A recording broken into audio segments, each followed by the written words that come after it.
अस्सलाम वालेकुम and hello everyone. Last class के अंदर हम लोग जो टॉपिक पढ़ रहे थे this was statement of financial position. हम लोगों ने क्वेश्चन नंबर 3 एक था, प्रैक्टिस के लिए हम कुछ पुराने सवाल कर रहे थे। अब आज की क्लास के अंदर हम रीसेंट थोड़े से नए सवालों पे जाएंगे और फिर उसके बाद आगे देखेंगे क्या क्या डिफरेंट टाइप के सवाल आते हैं हमारे पास। तो आज जो हम क्वेश्चन करने जा रहे हैं ये आपकी बुक के अंदर क्वेश्चन नंबर 36 है। ठीक है, क्वेश्चन 36। ठीक है, तो 1 2 3 करके ये 36 क्वेश्चन नंबर है। और इस क्वेश्चन को सॉल्व करेंगे। अगेन वही सोल ट्रेडर का सवाल है, सोल ट्रेडर की एडजस्टमेंट्स आएंगी। तो उन सारी चीज़ों के ऊपर आप ध्यान रखिएगा और कैलकुलेटर्स और नोटबुक्स खोल के बैठिएगा। देखिए भाई, सवाल के अंदर बोलता है सू इज इन इम्पोर्ट बिजनेस। ठीक है भाई, ये सू है कोई और ये इम्पोर्ट बिजनेस के अंदर है। The following balances were extracted from her books on 31 मार्च 2009। अभी आपको कुछ इंफॉर्मेशन दे रहा है, इनका एक ट्रायल बैलेंस बना के दे दिया। आप इस ट्रायल बैलेंस को देखो, इसमें क्या क्या देता है। देखो, सबसे पहले ना आपको इस ट्रायल बैलेंस के अंदर इसने सेल्स दे दी। ठीक है, तो ये आपके पास 95,800 की सेल्स आ गई। आगे बोलता है परचेजेस भी हैं कुछ, और वो है 48,340 की परचेजेस। फिर आपके पास रिटर्न आउटवर्ड्स है। याद है ना, रिटर्न आउटवर्ड्स का मतलब क्या होता था? रिटर्न आउटवर्ड्स का मतलब होता था परचेज।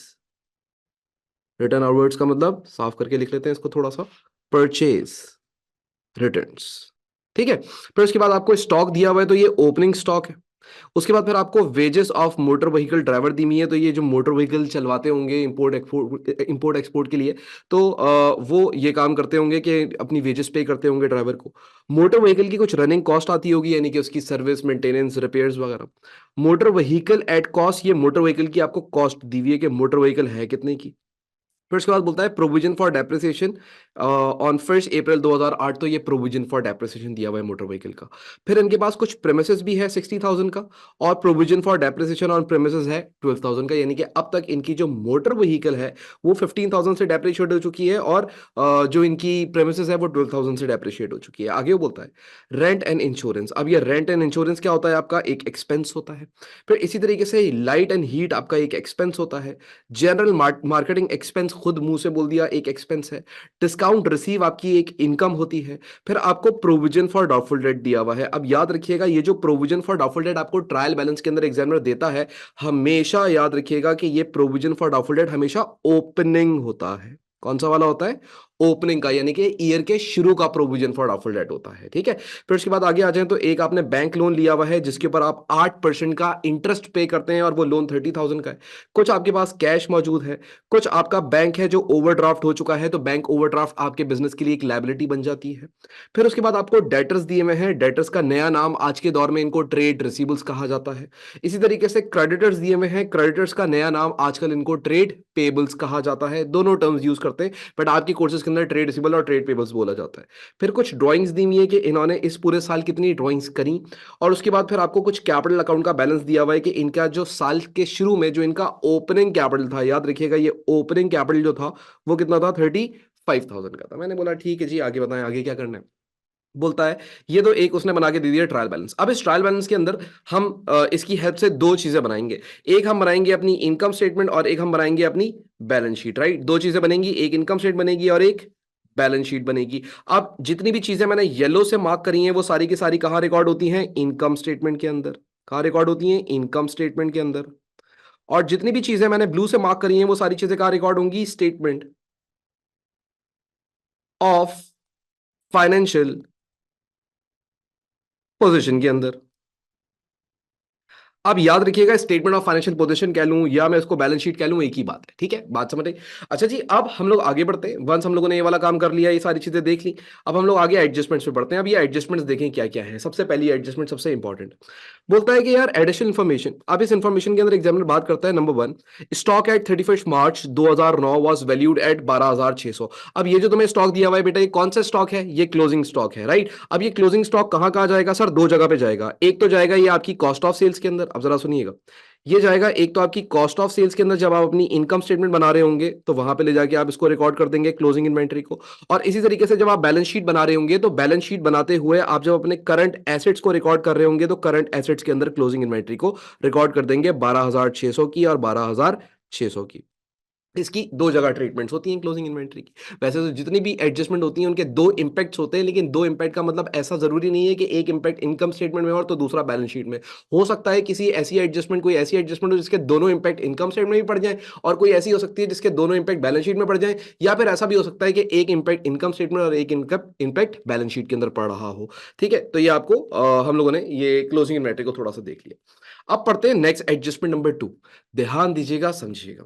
बोलता है motor vehicle is use to bring purchases to the business premises of sue and to deliver goods to the customer. बोलता है जो इनके पास मोटर व्हीकल है ना, ये मोटर व्हीकल दो काम करती है। एक तो सामान खरीद के बिजनेस के अंदर लेके आती है, और दूसरा काम सामान उठा के कस्टमर्स के घर पे भी वही मोटर व्हीकल डिलीवर करती है। इसका मतलब दो बातें हो गई कि जो मोटर व्हीकल है ये दो काम कर रहा है। एक तो कैरेज इनवर्ड्स भी कर रहा है और फिर कैरेज आउटवर्ड्स भी कर रहा है। यानी कि परचेज करके सामान बिजनेस के अंदर लेके भी आ रहा है और बिजनेस से सेल करके कस्टमर के घर तक भी सामान पहुंचा रहा है। तो जब परचेज करके बिजनेस तक लगा रहा है तो उसको हम कैरेज इनवर्ड्स कह दें, और जो बिजनेस से कस्टमर के घर तक पहुंचा रहा है उसको हम कैरेज आउटवर्ड्स कह देंगे। तो ये एक ही व्हीकल है जो दोनों काम करती है। अब बोलता है the motor vehicle is use 20% of the time to collect purchases and 80% of the time to deliver goods to the customer. अब यहां पे इसने क्या बोला?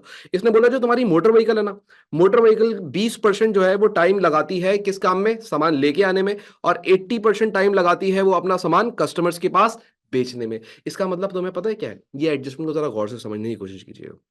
मैं आपको ना ये बात यहाँ पे लाके समझाता हूँ। देखो यार, सबसे पहले ना आपको ये पता होना चाहिए कि यार जो आपकी मोटर व्हीकल है वो दो काम करती है। एक, गुड्स को बिजनेस के अंदर लेके आती है, और दूसरा, गुड्स को बिजनेस से लेके जाती है। तो यानी कि ये दो काम कर रही है। एक काम कर रही है कैरेज इनवर्ड्स, और दूसरा ये काम कर रही है कैरेज आउटवर्ड्स। अब आपको ये बात तो पता है कि जो कैरेज इनवर्ड्स होता है, ये हम ऑलरेडी डिस्कस पीछे के सवालों में कर चुके हैं। जो कैरेज इनवर्ड्स होता है ये रिकॉर्ड होता है कॉस्ट ऑफ सेल्स के सेक्शन के अंदर जाके, और जो कैरेज आउटवर्ड होता है वो आपकी इनकम स्टेटमेंट के अंदर एक्सपेंसेस में रिकॉर्ड होता है। बात समझ आई? तो पहले तो आपको ये क्लियर होना चाहिए। अब वो बोल रहा है कि इनवर्ड्स के लिए उसको जो टाइम लगता है वो लगता है 20% टाइम, और 80% टाइम लगता है उसको किसके अंदर? गुड्स को कस्टमर के घर तक डिलीवर करने के अंदर। अच्छा जी, अब इधर एक दो बॉक्सेस बना लेते हैं, ठीक है, ताकि आपको ये नजर आता रहे। पहले तो आपको एक कॉन्सेप्ट क्लियर होना चाहिए कि ये बातें क्या चल रही थी। ठीक है, तो वंस ये बातें आपकी क्लियर हो जाएंगी तो उसके बाद फिर हम आगे बढ़ जाएंगे। तो ये दो काम करती है मोटर व्हीकल, राइट? अच्छा, अब ना तुम्हें क्या करना पड़ेगा? मोटर व्हीकल का जो भी टोटल एक्सपेंस बनता है, यानी मोटर व्हीकल को इस्तेमाल करने का जो भी टोटल खर्चा बनता है, उसको पहले एक जगह ले आओ।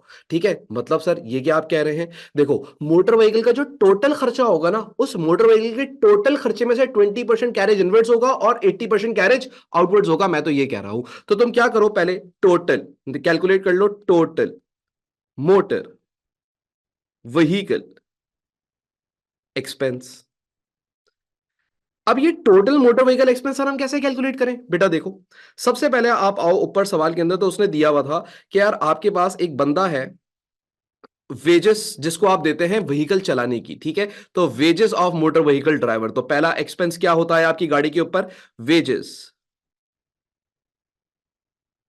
Of motor vehicle driver.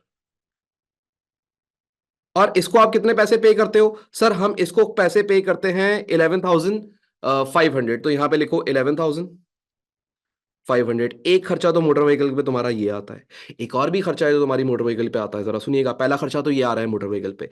एक और भी खर्चा है जो तुम्हारी मोटर व्हीकल पे आ रहा है, जरा सुनिएगा कौन सा। देखिए, क्या आप मोटर व्हीकल के रनिंग एक्सपेंस पे करते हैं 6,000 रुपए के? तो ये भी आपका एक्सपेंस है। तो यहां पे लिखे motor vehicle, motor vehicle running expense. और ये 6,500 रुपए का मोटर व्हीकल का रनिंग एक्सपेंस है। ये भी आपका मोटर व्हीकल से रिलेटेड एक्सपेंस दिया हुआ है। सर और कोई एक्सपेंस है क्या मोटर व्हीकल से रिलेटेड? तो अगर आप नोटिस करें तो हमें कोई कैश एक्सपेंस तो नजर नहीं आ रहा। लेकिन क्या आप ये बात मानते हैं कि ये जो बिजनेस है इसके पास जो ये मोटर व्हीकल है, ये इस मोटर व्हीकल को डेप्रिशिएट भी करता है? तो इसका मतलब इस मोटर व्हीकल की जो डेप्रिसिएशन होगी वो भी मोटर व्हीकल एक्सपेंस ही होगा। तो तीसरी चीज जो आपको चाहिए होगी इस टोटल को कैलकुलेट करने के लिए, वो होगा आपका डेप्रिसिएशन ऑन मोटर व्हीकल। अब ये डेप्रिसिएशन सर हम कैसे कैलकुलेट करें? तो आओ नीचे एडजस्टमेंट में देखो, तो नीचे जो नेक्स्ट एडजस्टमेंट है वो बोलता है depreciation is to be charge on premises 2% पर एनम ऑन कॉस्ट। यानी कि जो तुम्हारी प्रेमिसेस है उसके ऊपर तुम 2% ऑन कॉस्ट डेप्रिसिएशन चार्ज करोगे using straight line method, and on motor vehicle 20% per annum using reducing balance method. और मोटर व्हीकल पे किस तरीके से चार्ज करोगे? 20% आरबीएम के थ्रू। तो भाई यहां पे तुम डेप्रिसिएशन कैलकुलेट कर लो। कैसे कैलकुलेट करोगे? सबसे पहले तो तुम्हें यह पता लग गया कि भाई तुमने आरबीएम यूज करना है, राइट? तो अब आर बी एम को यूज करने के लिए आप क्या करेंगे? सबसे पहले आपको चाहिए नेटबुक वैल्यू। तो अब आप नेटबुक वैल्यू कैसे निकालेंगे? मोटर व्हीकल की कॉस्ट कितनी है? 20,000 रुपए। और मोटर व्हीकल की प्रोविजन फॉर डेप्रिसिएशन कितनी है? 15,000 रुपए। तो मैं कॉस्ट और प्रोविजन फॉर डेप्रिसिएशन आपस में दोनों को माइनस कर लूं तो मेरे पास नेटबुक वैल्यू आ जाएगी, राइट? तो मैं क्या करता हूं, पहले यहां पे लिखता हूं मैं 20,000। अब जरा देखिएगा, 20,000 जो कि कॉस्ट है, माइनस 15,000 जो कि इसकी अब तक की डेप्रिसिएशन है, तो बचा कितना? 5,000 रुपए। इस 5,000 रुपए के ऊपर लगा देता हूं मैं 20%। कितना लगा देता हूं? 20%। तो 5,000 पे 20% लगा दें, जल्दी से कैलकुलेटर्स उठाएं। और 5,000 का 20 डिवाइड बाय 100, तो ये आंसर आ गया 1,000। तो इसका मतलब 1,000 की क्या होती है? डेप्रिसिएशन होती है। बात समझ आई? 1,000 की क्या होती है? डेप्रिसिएशन होती है। डन। अच्छा, मैं इसको थोड़ा सा नीचे लिख देता हूं ताकि आपको कंफ्यूजन ना हो कि भाई ये 1,000 कहां से आया बेटा, ये ऐसे आया। अब अगर तुम देखो तो मोटर व्हीकल के टोटल एक्सपेंसेस कितने हो चुके हैं? तो भाई टोटल हो चुके हैं 11,500 जो कि आपने वेजेस पे करी थी, प्लस 6,500 जो कि आपके रनिंग एक्सपेंस थे, प्लस 1,000 जो कि आपका डेप्रिसिएशन एक्सपेंस था। तो जो टोटल आंसर आया ना वो आपके पास आया है 19,000। यानी कि टोटल मोटर व्हीकल पे खर्चा कितना आ चुका है अब तक इस साल? 19,000। तो अब इस 19,000 का जो 20% है वो कैरेज इनवर्ड्स है, और इस 19,000 का जो 80% है वो कैरेज आउटवर्ड्स है। तो अब हम कैरेज इनवर्ड्स कैसे निकालें? आए आपको कैलकुलेट करके दिखाते हैं। यहाँ पे टोटल एक्सपेंस आ गया 19,000 का, ठीक है? ये हम लोगों ने वर्किंग करके कैलकुलेट कर लिया था 19,000, राइट? अब 19,000 को आप मल्टीप्लाई कर लें 20% से, तो आपको कैरेज इनवर्ट्स पता लग जाएगा। तो इंटू 20 डिवाइड बाय 100, तो ये 3,800 आ रहा है। तो 3,800 का क्या है आपका? कैरेज इनवर्ड्स है। और इसी तरीके से 19,000 का 80% कितना बनेगा? सर 19,000 का 80% बनेगा, -19,000 कर दें तो 15,200। तो 15,200 आपका क्या है? कैरेज आउटवर्ड्स है।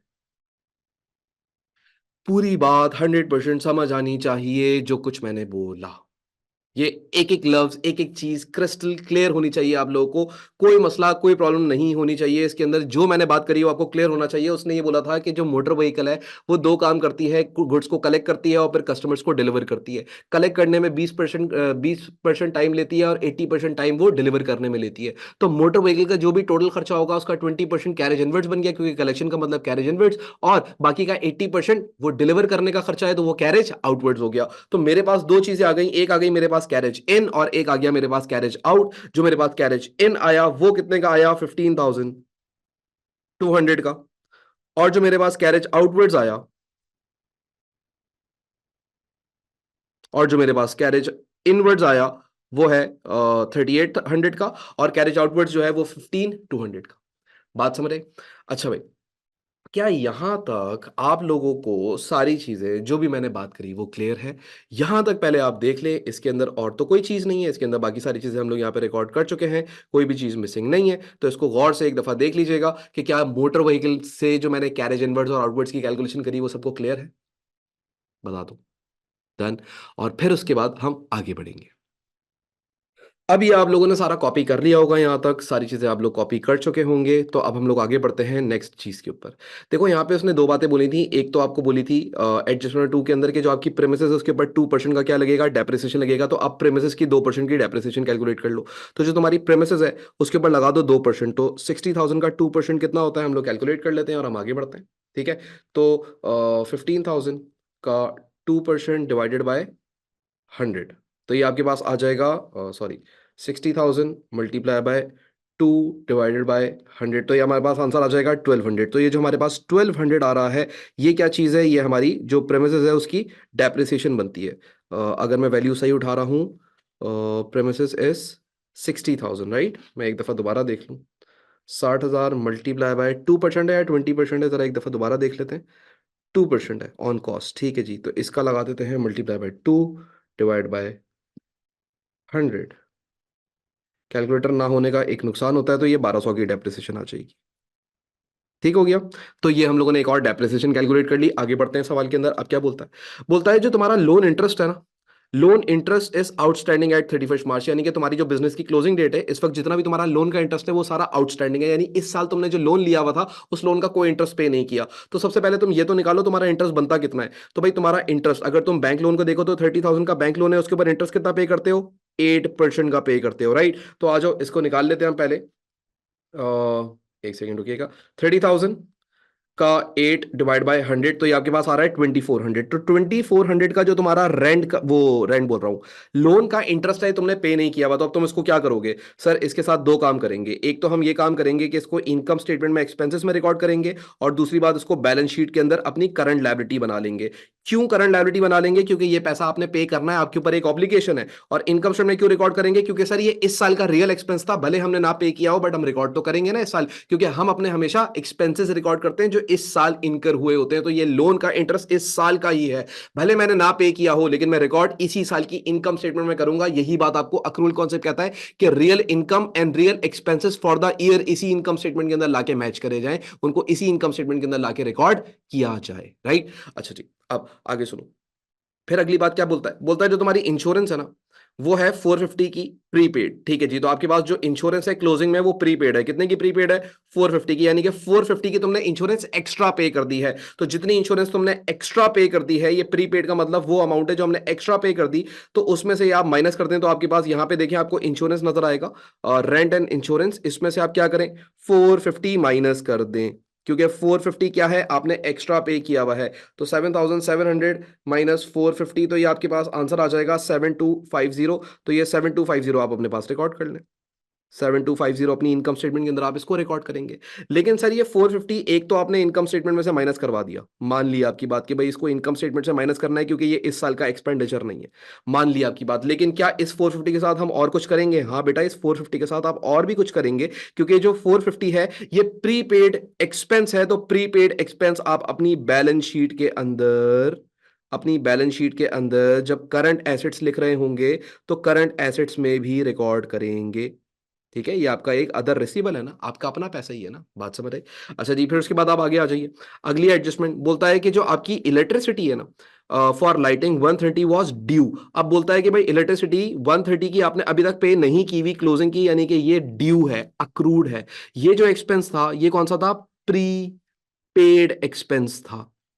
And prepaid expenses are your current assets, whereas accrued expenses are your, accrued expenses are your current liabilities. ये आपके बिजनेस की क्या होती हैं, करंट लाइबिलिटीज होती हैं। लेकिन पहले बात करते हैं इनकम स्टेटमेंट में इसकी क्या ट्रीटमेंट होगी।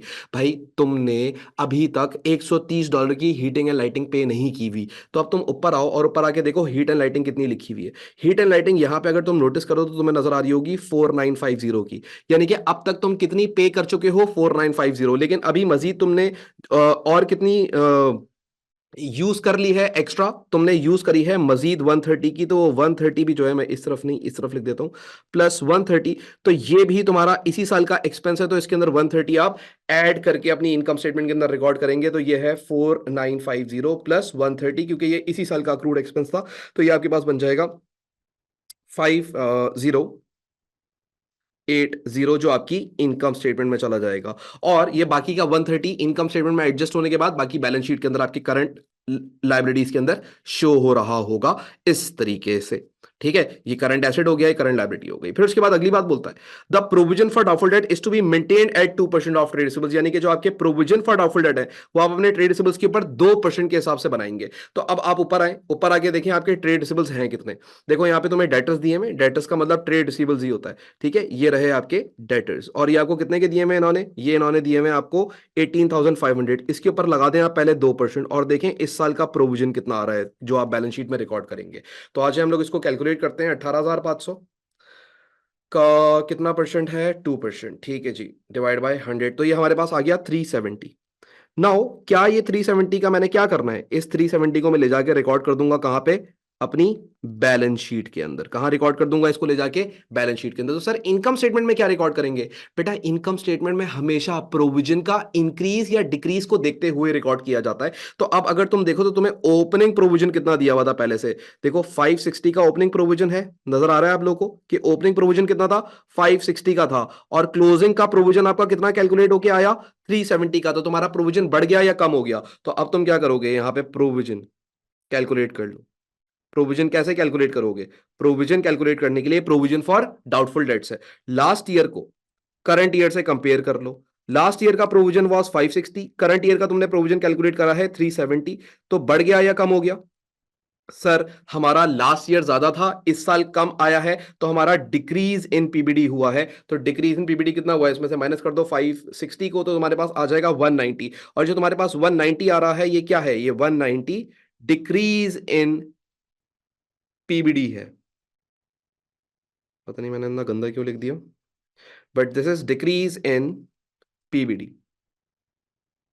बात समझ आई? ये आप लोगों ने 190 का डिक्रीज इन पीबीडी कैलकुलेट कर लिया, ठीक है। ये आपको मैं ऑलरेडी दिखा चुका हूं कि यार आपने कंपैरिजन करना होता है, लास्ट ईयर से करंट ईयर को कंपेयर करें। अगर लास्ट ईयर से करंट ईयर बढ़ गया तो इंक्रीज इन पीबीडी, और लास्ट ईयर से करंट ईयर कम हो गया तो डिक्रीज इन पीबीडी। और याद रखिएगा जो डिक्रीज इन पीबीडी होती है, ये आप अपनी मेंशन करेंगे अदर इनकम्स के अंदर, अपनी इनकम स्टेटमेंट के अंदर, ठीक है। अदर इनकम्स में कहां रिकॉर्ड करेंगे? अदर इनकम्स में, अपनी इनकम स्टेटमेंट के अंदर। बात समझ आई? ठीक है। तो ये हम लोगों ने एक और एडजस्टमेंट भी थी वो भी कर ली, ये भी आपको क्लियर होना चाहिए। जो मैंने आप लोगों से बातें करी हैं, जो मैंने आप लोगों को बातें समझाई हैं, ये एक एक बात आप लोगों को बहुत क्लियर होनी चाहिए। तो ये सारी एडजस्टमेंट्स हम लोगों ने कर ली। अब हमने कुछ भी नहीं करना है, अब हम लोगों ने एक इनकम स्टेटमेंट बनानी है, ठीक है, 18 मार्क्स के लिए। और फिर हम लोगों ने एक बैलेंस शीट बनानी है 14 मार्क्स के लिए। बिल्कुल बच्चों वाला सवाल हो गया अब हमारे लिए, ठीक है। तो ये सारी एडजस्टमेंट्स हम कर चुके हैं। ये वन बाय वन आपको सारी चीजें क्लियर होनी चाहिए। और आ जाए इनकम स्टेटमेंट बनाना स्टार्ट करते हैं। तो यहां से शुरू करेंगे। अब हम करने जा रहे हैं क्वेश्चन नंबर 36 हमारी बुक के अंदर। तो ये है हमारे पास क्वेश्चन 36। क्वेश्चन का नाम लिख लें, क्या नाम था इसका? सू। अब हम बनाते हैं इनकम स्टेटमेंट। तो मेरे साथ साथ बनाना स्टार्ट करें, जल्दी जल्दी से बनाएंगे इनकम स्टेटमेंट। देखो यार, इनकम स्टेटमेंट बनाते हुए ना तुम लोगों ने क्या करना है? तुम लोगों ने कुछ भी नहीं करना है। एक नॉर्मल सी इनकम स्टेटमेंट बनाओ, दो कॉलम्स के ऊपर आपकी इनकम स्टेटमेंट बन जाती है, तो आप बनाइए। दो कॉलम्स के ऊपर ही बनेगी इनकम स्टेटमेंट। और सबसे पहले हम रिकॉर्ड करेंगे यहाँ पे सेल्स। अच्छा, अब अगर आप सवाल में देखें तो डायरेक्टली सेल्स गिवन है, कोई सेल्स रिटर्न था नहीं। तो मैं डायरेक्टली सेल्स उठाऊंगा और लास्ट कॉलम में लिख दूंगा 95,800 की। तो यहाँ पे हम लिख देते हैं 95,800। फिर इसमें से हम क्या करते हैं? नेक्स्ट हेडिंग डालते हैं कॉस्ट ऑफ सेल्स की। मेरे साथ साथ बनाते रहिएगा प्लीज, वेट मत कीजिएगा। तो ये कॉस्ट ऑफ सेल्स है। अब जो आपके पास कॉस्ट ऑफ सेल्स है, इसके अंदर सबसे पहले आपके पास आएगी ओपनिंग इन्वेंट्री। अब जो तुम्हारी ओपनिंग इन्वेंट्री है वो तुम्हें ट्रायल बैलेंस के अंदर ऑलरेडी दी हुई होगी। तो देखो स्टॉक एट 1 अप्रैल, ये ओपनिंग इन्वेंट्री है 10,780 की। तो यहां पे लिख लो 10,780।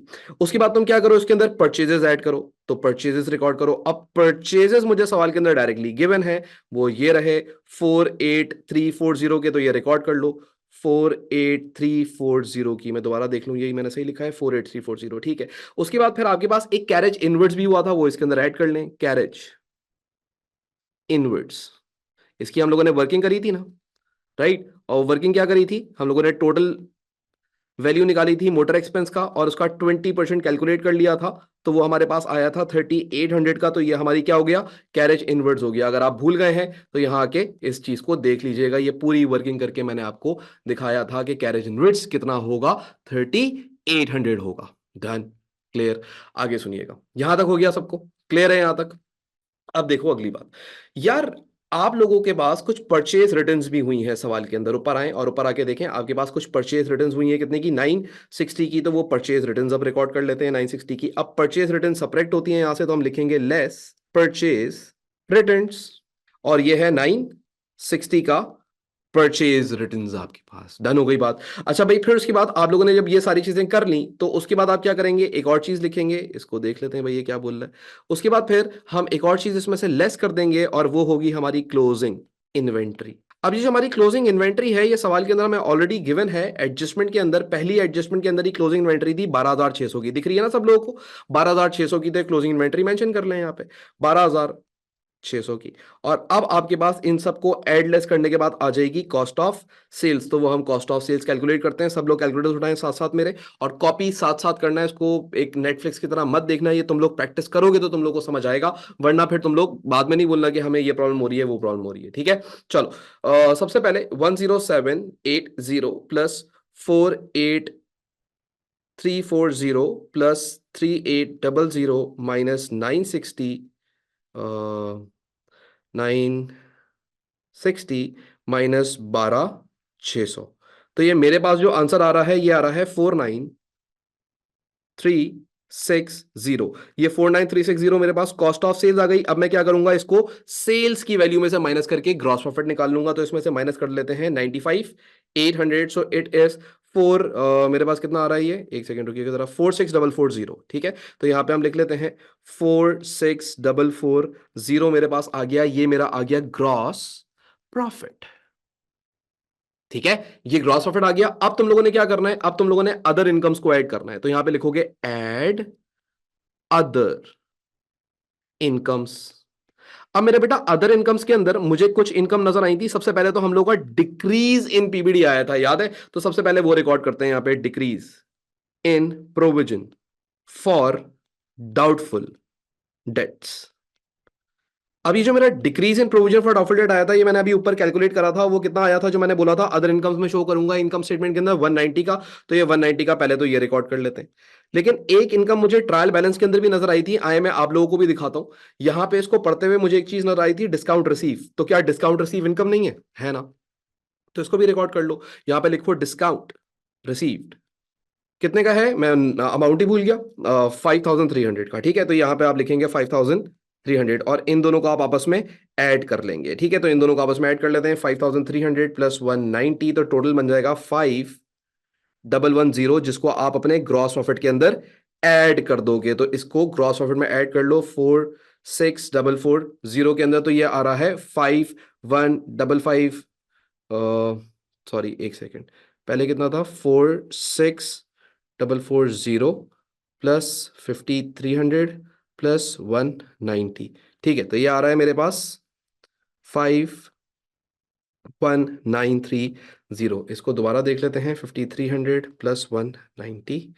तो ये मेरे पास ना, ये मैंने इधर कैलकुलेशन पता नहीं कोई एरर करा है, 54, ये बन रहा है मेरा 5490 का। ठीक है, यहां तक क्लियर हो गई बात? वो कैलकुलेटर की मोबाइल के अंदर यूज करते हैं ना, कभी कभी आगे पीछे कोई फिगर हो जाती है। तो ये आप लोगों ने यहां तक कैलकुलेशन कर ली, सारी चीजें हो गई। अब हम आगे बढ़ते हैं, और अब हम क्या करेंगे, अपने एक्सपेंसेस को रिकॉर्ड करेंगे। तो भाई ये आप लोगों के पास पूरी इनकम स्टेटमेंट आदि बन चुकी है। अब मेरे पास इस पेज पे जगह नहीं है, तो मैं अगले पेज के ऊपर जाऊंगा, और उस अगले पेज पे जाने के लिए मैं यहाँ पे कंटिन्यू करूंगा अपनी इनकम स्टेटमेंट को। तो चलें आ जाए, स्टार्ट करते हैं और यहाँ बनाते हैं इनकम स्टेटमेंट। यार ये जो तुम्हारी इनकम स्टेटमेंट है, इधर तुम लोग रिकॉर्ड करोगे अब लेस एक्सपेंसेस। अब एक्सपेंसेस लेस करने के लिए सबसे पहले तो आपको क्या क्या चीजें पता होनी चाहिए। देखिए जी, अब एक्सपेंसेस लेस करने के लिए क्या आप मोटर व्हीकल के ड्राइवर की सैलरी एक्सपेंसेस में लिखोगे? नहीं। क्या आप मोटर व्हीकल का रनिंग एक्सपेंस एक्सपेंसेस में लिखोगे? नहीं। क्या आप मोटर व्हीकल की जो डेप्रिसिएशन कैलकुलेट की होगी, क्या आप उसको रिकॉर्ड करोगे एक्सपेंसेस में? नहीं, क्योंकि ये सारे एक्सपेंसेस का तुमने एक टोटल निकाला था, और वो टोटल बना था 19,000, और उस 19,000 में से, उस 19,000 में से 20% जाना था कहां? कॉस्ट ऑफ सेल्स के सेक्शन में। और बाकी का 80% जाना था कहां? इनकम स्टेटमेंट में। और इनकम स्टेटमेंट में तुम किस नाम से इसको रिकॉर्ड करोगे?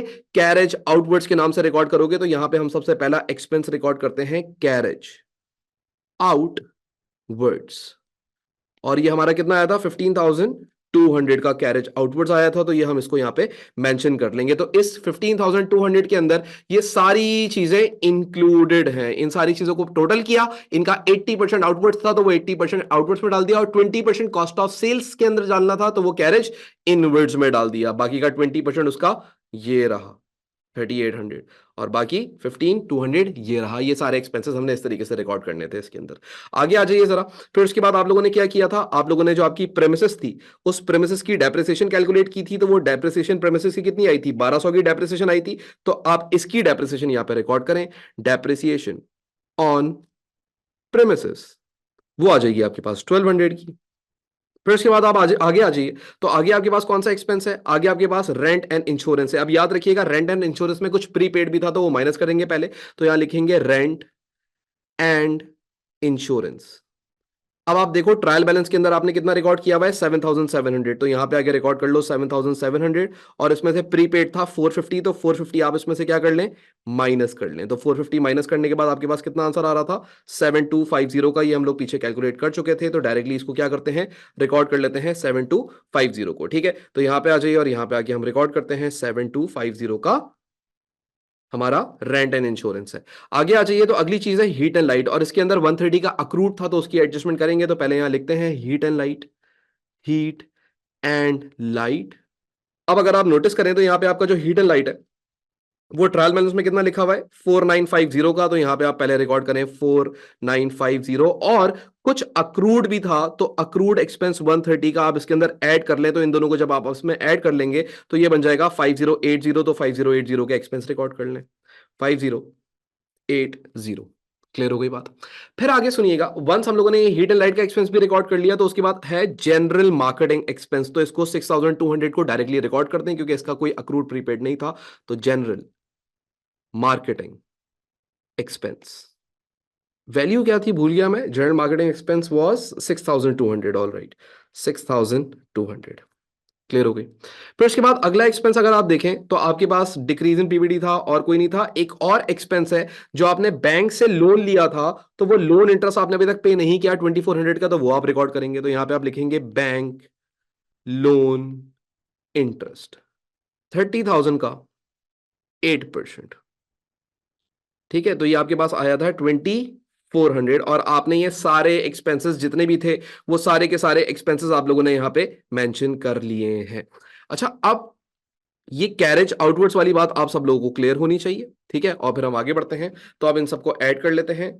ये आपके पास आ जाएगा 15,200 plus 1200 plus 7250 plus 5080 plus 6200 plus 2400। तो ये मेरे पास जो टोटल एक्सपेंसेस आ रहे हैं, ये मेरे पास आ रहे हैं 3730 के। और इसको मैं अपने ग्रॉस प्रॉफिट आफ्टर इनकम्स, जो ऊपर मेरे पास आंसर आया था ये 51 जो भी समथिंग आया था, इसमें से इसको माइनस करके नेट प्रॉफिट कैलकुलेट कर लेता हूं। ठीक है, तो यहां पे मेरे पास आ जाएगा अब नेट प्रॉफिट। तो ये कैसे आएगा? इसमें से माइनस कर लें 51930। तो ये मेरे पास आ रहा है 14,600, और ये जो मेरे पास 14,600 आ रहा है, ये मैंने कैसे निकाला है?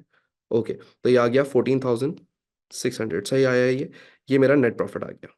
ठीक है, तो मेरी इनकम स्टेटमेंट कंप्लीट हो चुकी है। यहां तक आके अब मुझे कुछ और नहीं देखना, मुझे कुछ और नहीं करना। ये सारी चीजें मैं पूरी क्लियर कर चुका हूं। याद रखिएगा, जितनी एडजस्टमेंट्स मैंने आपको पीछे कराई थी, टाइम एडजस्टमेंट समझने में लगता है। यहां पे कॉपी करने में उन एडजस्टमेंट्स को कोई टाइम नहीं लगता है। ये बच्चे को फील होता है कि भाई यार इधर बहुत मुश्किल होगा, इधर बहुत टाइम लगेगा। इधर तो टाइम ही नहीं लगना, इधर तो चीजें उठानी है और अब लिखते जाना है। मैं लिखता गया लिखता गया लिखता गया, क्योंकि मेरा कॉन्सेप्ट बड़ा क्लियर था कि यार मैंने करना क्या है। राइट, अब मैंने ये पूरी इनकम स्टेटमेंट बना ली। अब हम क्या करेंगे? अब हम नेक्स्ट फेज पे जाएंगे, और अगले फेज के ऊपर जाके हम क्या करेंगे? हम यहां पे, अब जरा सुनिएगा गौर से। अब हम लोग क्या करेंगे? अब हम लोग बैलेंस शीट बनाएंगे। अब ये बैलेंस शीट किस तरीके से बनेगी जरा देखिएगा। बैलेंस शीट बनाने के लिए आप लोगों को क्या चाहिए? सबसे पहले याद रखिएगा, मैं आप लोगों को बनवाता हूं बैलेंस शीट 3 कॉलम। आप 3 कॉलम के अंदर ही बनाया करेंगे हमेशा। पहला जो कॉलम होगा उसका नाम होगा कॉस्ट। दूसरा जो कॉलम होगा उसको नाम दे देंगे डेप्रिसिएशन टू डेट। और जो थर्ड कॉलम होगा उसको नाम दे देंगे नेट बुक वैल्यू का। और याद रखिएगा, ये जो आपके पास मैं कॉलम्स बनवा रहा हूं, ये इसी तरीके से आप लोगों ने बनाने हैं। वैसे तो आपके पेपर में फॉर्मेट बना के देता है एग्जामिनर, बट खुदा ना खास्ता अगर ना दिया हुआ हो तो आपको चीजें तो पता हो ना। ये हम लोग बना रहे हैं स्टेटमेंट ऑफ फाइनेंशियल पोजिशन। ठीक हो गया? और ये जो हम लोग स्टेटमेंट ऑफ फाइनेंशियल पोजीशन बना रहे हैं, इसके अंदर हम लोगों ने सबसे पहले क्या लिखने हैं? अपने नॉन करंट एसेट्स मेंशन करने हैं। तो आ जाए, सबसे पहले लिखते हैं नॉन करंट एसेट्स। यानी जो मेरे नॉन करंट एसेट्स हैं, इसके अंदर मेरे पास क्या क्या है? सबसे पहले आप आए सवाल के अंदर तो देखना शुरू करें। अब ब्लू वाली चीजें non current asset, motor vehicle है, उसकी कॉस्ट कितनी है? 20,000। तो यहां पे मैं आके लिखता हूं मोटर व्हीकल, सबसे पहला non current asset motor vehicle. और उसकी कॉस्ट कितनी है, कॉस्ट वॉज 20,000, राइट। तो यहाँ पे मैं लिख दूंगा 20,000। जो नेक्स्ट कॉलम है ना, इसके अंदर मैं लिखता हूं डेप्रिसिएशन टू डेट। ये डेप्रिसिएशन टू डेट का मतलब क्या है, अब तक कितना एसेट डेप्रिशिएट हो चुका है। तो अगर तुम नोटिस करो तो साल के शुरू में जो तुम्हें ओपनिंग प्रोविजन दिया हुआ था वो कितना दिया हुआ था, 15,000 का। अब इसको गौर से देखिएगा, ओपनिंग प्रोविजन कितना दिया हुआ था, 15,000 का। अगर तुम्हें मोटर व्हीकल का पीएफडी ओपनिंग दिया हुआ था कितने का, 15,000 का, तो क्या तुमने इस साल मोटर व्हीकल मजीद डेप्रिशिएट करी है या नहीं करी है? सर हमने इस साल मजीद मोटर व्हीकल डेप्रिशिएट करी थी, और वो कितने की करी थी, 1,000 की करी थी। लेकिन अब क्या ये 1,000, क्या ये मोटर व्हीकल की जो 1,000 की डेप्रिसिएशन है, ये इस प्रोविजन फॉर डेप्रिसिएशन में ऐड करोगे या नहीं करोगे? हाँ सर हम करेंगे। क्यों करेंगे? क्योंकि अब हमारा एसेट टोटल 16,000 का डेप्रिशिएट हो चुका है। तो यहां पे हम आएंगे और यहां पे आके लिखेंगे 16,000 ओपनिंग प्रोविजन प्लस इस साल की प्रोविजन, और इन दोनों को आपस में ऐड करेंगे, और हमारे पास जो नेट बुक वैल्यू बनेगी इस एसेट की, इस वक्त औकात कितनी है, इस वक्त इसकी औकात 4,000 की है। फिर उसके बाद आप आगे आ जाएं तो अगली चीज थी आपके पास प्रेमिसेस। अब जो तुम्हारे पास प्रेमिसेस है उसकी कॉस्ट देखो कितनी है। प्रेमिसेस की कॉस्ट वाज 60,000, तो यहां पे आप रिकॉर्ड कर लें 60,000। फिर उसके बाद आप मुझे ये बताओ कि अब साल के शुरू में प्रेमिसेस आपकी कितनी डेप्रिशिएट हुई हुई थी? सर साल के शुरू में जो हमारी प्रेमिसेस है ना, वो 12,000 रुपए की डेप्रिशिएट हुई हुई थी। देखो कितने की हुई हुई है, 12,000 रुपए की। तो अब आप इसकी अगर पीएफडी निकालें तो कैसे निकालेंगे, इधर ऊपर लिख लेता हूं मैं, ठीक है भाई। प्रेमिसेस पीएफडी, प्रीमियस की पीएफडी निकालने के लिए पहले से कितनी लगी हुई थी, 12,000। इस साल क्या आपने मजीद डेप्रिशिएट किया प्रीमियस को? हाँ सर हमने इस साल मजीद 1,200 से डेप्रिशिएट किया। तो इस साल की डेप्रिसिएशन भी इसके अंदर क्या कर दी जाएगी, ऐड ऑन कर दी जाएगी, यानी इन दोनों को ऐड कर दिया जाएगा in order to get the correct net book value. तो हम क्या करते हैं, इसको इन दोनों के अंदर ऐड कर लेते हैं, तो ये बन जाएगा 13,200, राइट। और अब हम लोगों ने क्या करना है, इधर बैलेंस शीट में आके इसमें से 13,200 माइनस कर देना है। तो हम करते हैं 60,000 माइनस 13,200, तो ये आ जाएगा 46,800। 46,800, मेरे पास दो ही नॉन करेंट एसेट थे, इन दोनों को आपस में मैं ऐड कर लूंगा, तो ये मेरे पास बन जाएंगे 50,800, और इसको मैं बोलूंगा ये है मेरे टोटल नॉन करंट एसेट्स। और जब मैंने नॉन करंट एसेट्स का टोटल निकाल लिया, तो अब ये कॉलम्स के नाम का काम खत्म हो गया। अब मैं इनको एक नॉर्मल डॉलर के कॉलम की तरह यूज करूंगा। तो अब मैं नेक्स्ट हेडिंग लिखूंगा जिसका नाम होगा करंट एसेट्स। अब करंट एसेट्स के अंदर आप सबसे पहले क्या चीज मेंशन करेंगे, क्लोजिंग इन्वेंट्री। अब ये जो तुम्हारी क्लोजिंग इन्वेंट्री है मेरा बेटा, ये तो तुम्हें सवाल के अंदर ऑलरेडी दी हुई थी। ये देखो क्लोजिंग इन्वेंट्री सबसे पहले आप लिखते हो, और वो कितनी है, 12,600 की। मैंने बोला था बैलेंस शीट बनाते हुए करंट एसेट्स में लिख देना, तो 12,600 रिकॉर्ड कर लें यहाँ पे, 12,600। अब ये एक नॉर्मल कॉलम है, कोई मुझसे ये ना पूछे कि सर डेप्रिसिएशन टू डेट के कॉलम में इसको क्यों रिकॉर्ड किया, ये तो डेप्रिसिएशन नहीं है। हाँ बेटा, अब नॉन करंट एसेट का जब काम खत्म हो गया, तो अब इन कॉलम्स को मैं नॉर्मल कॉलम्स की तरह यूज करूंगा, ठीक है, डॉलर के कॉलम्स है मेरे लिए। अच्छा भाई, फिर उसके बाद मैं अगली चीज लिखूंगा यहाँ पे ट्रेड रिसीवेबल्स। अभी जो मेरे ट्रेड रिसीवेबल्स है ना, इनको अगर तुम देखो तो मेरी बैलेंस वो ट्रायल बैलेंस के अंदर मेरे ट्रेड रिसीवेबल्स दिए हुए मुझे कितने के, 18,500 के नजर आ रहे हैं आपको। तो मैं यहां पे लाऊंगा और यहां पे लिखूंगा 18,500, और इसमें से पता है क्या करूंगा, क्योंकि provision for doubtful date maintain कर रहा था, तो यहां से लेस करूंगा प्रोविजन फॉर डाउटफुल डेट। अब जो प्रोविजन फॉर डाउटफुल डेट है वो यहाँ पे कितना रिकॉर्ड करूं? सर आप ये रिकॉर्ड करेंगे ना, जो यहाँ आपने रिकॉर्ड किया था provision for doubtful date, decrease आया था आपके पास 190 का, वही आप यहाँ पे भी रिकॉर्ड करेंगे, राइट। बिल्कुल ऐसा नहीं है। क्यों? क्योंकि मैं जो provision for doubtful date record करूंगा बैलेंस शीट में, वो कौन सा रिकॉर्ड करता हूं, जो परसेंटेज लगा के मेरे पास आंसर आता है, this is current year provision for doubtful date and that is 370। तो मैं इधर लाके 370 सब्ट्रैक्ट करूंगा। कितना सब्ट्रैक्ट करूंगा? 370। जो परसेंटेज लगा के आंसर आया है वो सब्ट्रैक्ट किया जाता है, और फिर मेरे पास आ जाएगी नेट ट्रेड रिसीवेबल्स। तो कर लेते हैं 18,500 प्लस, सॉरी, माइनस 370, तो ये मेरे पास आ जाएगा 18,130, ठीक है। और उसके बाद फिर मैं अब ट्रेड रिसीवेबल्स रखने के बाद क्या देखूंगा, कोई मेरे पास इंश्योरेंस वगैरह या वो जो चीजें प्रीपेड डी हुई थी वो रिकॉर्ड करूंगा। लेकिन इनको रिकॉर्ड करने का तरीका क्या है, मैं यहां पे लिखूंगा अदर रिसीवेबल, ये एक हेड लिखूंगा मैं, अदर रिसीवेबल। और अब जितने भी प्रीपेड एक्सपेंसेस या अक्रूड इनकम्स होंगी वो इधर रिकॉर्ड करूंगा। मेरे इस पूरे सवाल में सिर्फ एक ही प्रीपेड एक्सपेंस था, मैं आपको वो यहां दिखाने के लिए लिख देता हूं, प्रीपेड इंश्योरेंस थी। ये सिर्फ दिखाने के लिख रहा हूं, आपको लिखने की जरूरत नहीं होती है ये। तो प्रीपेड इंश्योरेंस थी मेरे पास एक। याद करें मैंने आपको क्या बोला था कि भाई आपकी जो प्रीपेड इंश्योरेंस है 450 की, ये कहां रिकॉर्ड करोगे, बैलेंस शीट में। कहां ले जाके, करंट एसेट्स के अंदर। तो देखो आज मैं रिकॉर्ड कर रहा हूं 450 यहाँ पे। फिर उसके बाद आप आगे आ जाइए तो आपके पास क्या था, कैश या बैंक। बैंक तो मेरे ख्याल से ओवरड्राफ्ट था, नीचे देख लो। कैश आपके पास पॉजिटिव है 270 का, तो कैश रिकॉर्ड कर लें यहाँ पे। ठीक है, बैंक ओवरड्राफ्ट है तो करंट लायबिलिटी में जाएगा, तो यहाँ पे हम कैश रिकॉर्ड करते हैं 270 का। ठीक है, इन सब का आपस में टोटल निकाल लेते हैं, तो ये बन जाएगा 12,600 प्लस 18,130 प्लस 450 प्लस 270। तो ये मेरे पास जो आंसर आ रहा है इनका टोटल होके ये बन रहा है 31450। ये मेरे पास करंट एसेट्स आ गए। अब in order to get total assets निकालने के लिए मैं क्या करूंगा, करंट एसेट्स को नॉन करंट एसेट्स में ऐड कर दूंगा, तो टोटल एसेट्स आ जाएंगे मेरे पास। अब टोटल एसेट्स निकालने के लिए नॉन करंट एसेट का टोटल ये रहा, करंट एसेट का टोटल ये रहा, दोनों को आपस में ऐड कर लेते हैं। देखो भाई, इसके अंदर ऐड कर लेते हैं 50800, सो इट इज 82। अब जरा सुनिएगा, दिस इज 82 250। ये मेरे पास क्या आ गए, ये मेरे पास टोटल एसेट्स आ गए हैं। अब मैं बैलेंस शीट को कंटिन्यू करूंगा और अब मैं इक्विटी एंड लायबिलिटीज रिकॉर्ड करूंगा, तो इसको हम पूरा कंप्लीट कर लें ऐसे। ये रही आपकी एक half balance sheet, total assets तक आपका काम हो चुका है। अब आप लोगों ने फर्दर आगे बढ़ना है, और अब आप लोग क्या करेंगे, अब आप लोग यहाँ पे मजीद बैलेंस शीट को आगे कंटिन्यू करेंगे, और यहाँ पे हम अब इक्विटी एंड लायबिलिटी का सेक्शन बना लेंगे। ठीक है, तो आज इक्विटी एंड लायबिलिटी का सेक्शन यहाँ बना लेते हैं आप लोग के साथ साथ। अब यहाँ पे हम लोग को अगेन कोई खास मेहनत नहीं करनी है, वही काम करेंगे जो हम आज तक करते आए हैं। ठीक है, तो आ जाए शुरू करते हैं इसको। ये थोड़ी सी लाइन टेढ़ी हो गई मुझसे। चलें जी, अभी मैं पीछे वाले पेज पे ले जाऊंगा, तो अगर किसी का रह गया है तो वो फिर आप कॉपी कर सकते हैं या पॉज भी कर सकते हैं वीडियो। ठीक है, अच्छा भाई, ये आप बैलेंस शीट कंटिन्यू कर रहे हैं। अब मेरा पेज खत्म हो जाता है तो मैं नीचे कंटिन्यू करता हूं। ठीक है, तो अब मैं यहाँ पे क्या लिखूंगा, नेक्स्ट हेडिंग लिखूंगा, और वो जो हमारी नेक्स्ट हेडिंग होगी उसका नाम होगा टोटल इक्विटी एंड लायबिलिटीज। अब ये जो टोटल इक्विटी एंड लायबिलिटीज है ना बेटा, इसके अंदर आप लोगों ने क्या करना है, इसके अंदर आप लोगों ने कुछ चीजों को समझ के लेके चलना है। सबसे पहले आप यहाँ पे देखते हैं ओपनिंग कैपिटल।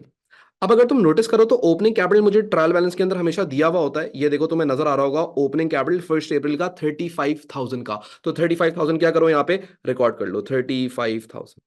फिर उसके बाद आप आगे आ जाइए जरा, अगली चीज तो आप लोगों ने यहाँ पे नेट प्रॉफिट ऐड करना है, तो यहाँ पे आप लिखें नेट प्रॉफिट।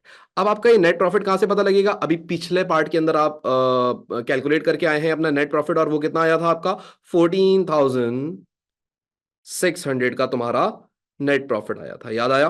ठीक है, तो इसको तुम लोग क्या करोगे, वहां ले जाके रिकॉर्ड कर लोगे 14,600 को। तो यहाँ आ जाएं और यहाँ पे आके हम रिकॉर्ड कर लेते हैं इसको 14,600, और इसमें से हम क्या करेंगे, लेस कर देंगे अगर कोई ड्रॉइंग्स होंगी। तो अब आपके पास अगर आप ड्राइंग्स देखें तो आपकी ड्राइंग्स गिवन है 11,310 की, तो ये आप रिकॉर्ड कर लें 11,310 की, और आपके पास आ जाएगा क्लोजिंग कैपिटल। ठीक है, तो यहाँ पे हम अभी कैलकुलेट कर लेते हैं क्लोजिंग कैपिटल। अब ये क्लोजिंग कैपिटल कैसे आएगा, opening capital which is 35,000 plus 14,600 का प्रॉफिट, और माइनस 11,310 का आपके पास ये है क्या कहते हैं अपना ड्राइंग्स हैं। ठीक है, तो आप इनको आपस में एडलेस कर लें, तो आपके पास जो ये आंसर आ रहा है ये आ रहा है 38, यहाँ लिख लेते हैं हम लोग 38,290। फिर आप अगली चीज देखें कि आपके पास सवाल में कोई लॉन्ग टर्म लाइबिलिटी थी, तो आप उसको रिकॉर्ड करें लॉन्ग टर्म लाइबिलिटी। अब आपके पास जो लॉन्ग टर्म लाइबिलिटी थी ना, वो एक थी बैंक लोन, तो यहां पे आप आए और यहां पे आके आप लिखें बैंक लोन, और वो कितने का था, 30,000 का था। मैं अगर सही लिख रहा हूं, ओके इसको ऐसे कर लें, ये कितना आया था मैं भूल गया, मेरे ख्याल से ये आया था 38, इसको सही कर लेते हैं 38,290 आया था मेरे ख्याल से, और ये आया आपका 30,000 का। ठीक है, इन दोनों को हम आपस में ऐड कर लेते हैं, और इन दोनों को आपस में ऐड करते हैं तो ये बन जाएगा, ये 30,000 इसमें ऐड कर लें तो ये बन जाएगा 68,290। इसको मैं कहूंगा दिस इज, ये जो मेरे पास 68,290 आया है ना, इसको मैं कहूंगा 68,290 को कैपिटल इंप्लॉयड। ये मेरा क्या आ गया, कैपिटल इंप्लॉयड आ गया। अब हम लोगों ने क्या करना है, नेक्स्ट हेडिंग डालनी है, और उसका नाम है करंट लायबिलिटी। करंट लायबिलिटीज के अंदर मेरे हिसाब से एक तो था अदर वो ट्रेड पेबल्स, तो वो रिकॉर्ड करेंगे हम ट्रेड पेबल्स। अब ट्रेड पेबल्स का मतलब क्रेडिटर्स हैं और वो कितने के थे आपके 9750 के, तो वो आप रिकॉर्ड कर लोगे 9750 के। फिर उसके बाद आप अगली चीज यहाँ पे लिखेंगे जो कि आपके पास अदर पेबल्स थे। अदर पेबल्स का मतलब क्या होता है? अदर पेबल्स का मतलब कोई अक्रूड एक्सपेंसेस या प्रीपेड लायबिलिटी। तो मेरे पास यहाँ पे एक अक्रूड एक्सपेंस था, मुझे याद है। देखें, याद करें, आपके पास एक अक्रूड एक्सपेंस था 130 का। ठीक है, तो मैंने क्या बोला हुआ था कि जो 130 का आपका एक्सपेंस है, ये अक्रूड एक्सपेंस है, तो करंट लायबिलिटीज के अंदर रिकॉर्ड करेंगे। तो यहाँ पे आए और यहाँ पे आके आप रिकॉर्ड करेंगे। ये इधर ऐसे ही मैं लिख देता हूँ। ये क्या चीज़ थी अक्रूड हमारे पास? लाइटिंग। अक्रूड लाइटिंग, तो ये 130 हम लोगों ने ऐसी यहाँ पे मेंशन कर दिया। ये जो मैं ब्रैकेट में आगे लाइटिंग लिखा है, अक्रूड लाइटिंग, ऐसे आप लिखोगे नहीं, क्योंकि अक्रूड एक्सपेंस अगर दो होते तो दोनों यहाँ ऐड हो जाते हैं। अगर एक होता 130 का और दूसरा होता 130 का, तो 130 प्लस 130 यानी कि मैं 260 का रिकॉर्ड करता। फिर उसके बाद मेरे पास एक और भी लाइबिलिटी थी और उसका नाम था बैंक ओवरड्राफ्ट। और जो मेरे पास बैंक ओवरड्राफ्ट है, वो अगर आप नोटिस करें ट्रायल बैलेंस के अंदर, तो ये एक आखिरी चीज है जो अभी तक हम लोगों ने रिकॉर्ड नहीं करी है, और वो है 1680 का। तो ये मेंशन करेंगे यहाँ पे 1680 का, और इन सब का आपस में क्या करेंगे? टोटल निकाल लेंगे। तो इनका टोटल निकाल लेते हैं। ये आ रहा था 68290 प्लस 9750 प्लस 130 प्लस 1680। तो ये मेरे पास आ रहा है 79850। कुछ मिस्टेक है, एक नज़र और देख लेते हैं।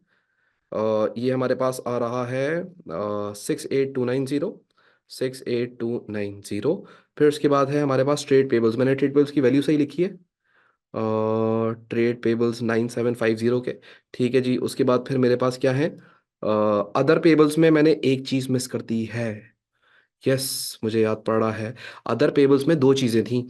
एक अक्रूड एक्सपेंस था, याद कीजिएगा, 130 का, जो कि लाइटनिंग का एक्सपेंस था। और एक और भी अक्रूड एक्सपेंस था, याद करो, जो तुम्हारे बैंक लोन का इंटरेस्ट था, क्या तुमने वो पे किया हुआ था? ये 2400 का, क्या तुमने ये एक्सपेंस पे किया हुआ है? नहीं, तो ये भी तुम्हारी क्या है? लायबिलिटी होगी। याद करो, हम लोग यहाँ पे बात कर रहे थे कि इसको बैलेंस शीट में भी रिकॉर्ड करेंगे, तो यहाँ पे 2400 का ये ऐड हो जाएगा। तो यहाँ पे लाके तुम लोग इसको ऐड कर लो, 130 प्लस 2400। तो आ जाओ इन दोनों को ऐड करते हैं, फिर देखते हैं। 130 प्लस 2400, तो ये आ जाएगा 2530।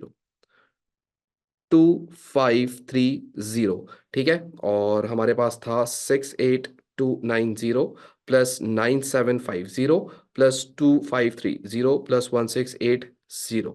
ठीक है, तो ये 82250 आ रहा है। अब हमारा सवाल बैलेंस हो गया है। तो ये 82250 जो मेरे पास आ रहा है, मैं इसको बोलूंगा this is total equity and liabilities. ठीक है, तो ये हम लोगों ने जो अभी तक काम कर लिया, ये हम लोगों ने अपनी बैलेंस शीट बैलेंस कर ली। यहां पे देखो, ये जो हमारा बैलेंस आ रहा है वो इक्वल हो रहा है हमारे टोटल एसेट्स के। डन हो गई बात? तो इसको गौर से देख लेना, दिमाग से हमारी एक चीज निकल गई थी। अक्रूड दो थे, एक नहीं थे। एक तो लाइटनिंग का अक्रूड था 130 का, और एक और चीज थी 2400 का, जो लोन इंटरेस्ट था वो तुम्हारा अभी तक पे नहीं हुआ था, वो भी अभी तक क्या था? ड्यू था। तो अब इसको तुम लोग पहले गौर से देख लो, और क्या ये वाली बात जो मैंने आप लोगों से करी है, ये भी आप लोगों को क्लियर हो गई है? इसके अंदर भी कोई इशू नहीं होना चाहिए। ये हमारा सवाल पूरा कंप्लीट हुआ जो हम लोगों ने स्टार्ट किया था यहां से। तो दिस वाज पेज नंबर 1। ठीक है, और ये पेज नंबर 1 के अंदर हम लोग सारी एडजस्टमेंट्स करते गए थे। मैं थोड़ा छोटा कर लेता हूँ, तो आपको ये सारा नजर आए। This is page number 1। इसके अंदर हम लोगों ने फिर ये एक ट्रीटमेंट भी करी थी कैरेज आउटवर्ड्स की और इनवर्ड्स की।